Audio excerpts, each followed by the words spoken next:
Hello, আমি তিশা। আজকে আমার মেকআপ ক্লাসের আরও একটা দিন। শীতকাল তো পড়েই গেছে। কেমন কাটছে তোমাদের শীতের দিনগুলো? আমার তো এখনো সর্দি ঠান্ডা লেগেই আছে। চলো আজকে রেডি হতে হতে আমার স্কিন কেয়ারের প্রোডাক্টগুলো তোমাদের সঙ্গে শেয়ার করি। প্রথমে ইউজ করলাম গুড ভাইবসের কিউকাম্বার টোনার, তারপর অ্যাপোলো ডিপ নারিশিং ময়েশ্চারাইজার, আর এর স্মেলটা না খুবই সুন্দর। তারপর ডট অ্যান্ড কির ওয়াটারমেলন সানস্ক্রিন, এটা আমার সবচেয়ে পছন্দের একটা সানস্ক্রিন।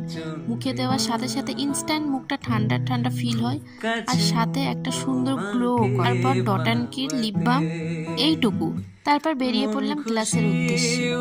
আর এই অল্প কিছু দিনে না এই অচেনা রাস্তা অচেনা গলিগুলো মনে হয় কতদিনেরই না চেনা সব। চলো ক্লাসে চলে আসলাম। আগের দিন যে কালার থিওরি ক্লাসটা শিখিয়েছিল আই মেকআপের, সেটারই আজ প্র্যাকটিস চলছিল। আর এই আই মেকআপটা আমি করেছিলাম। কেমন হয়েছে কমেন্টে জানিও কিন্তু। সবাইকে আজকে দেখতে কেমন অদ্ভুত লাগছিল। আমরা সবাই মিলে মজা করছিলাম, কাউকে বলছিলাম তোকে কটকটি লাগছে, কাউকে বলছিলাম ভূত। এই নিয়ে মজা চলছিল সবার মধ্যে। আর ম্যাম লাস্টে হেয়ার প্রোডাক্টের কিছু নলেজ দিচ্ছিল, কি কেমন কিনতে হবে। আর আজকে উইদাউট ক্রিম্পিং উইদাউট হিটে একটা হেয়ারস্টাইল দেখিয়েছিল। তারপর ক্লাস শেষে আজকে গিয়েছিলাম সোজা বাড়ি। তাহলে আজকে এই পর্যন্ত, চলো টাটা।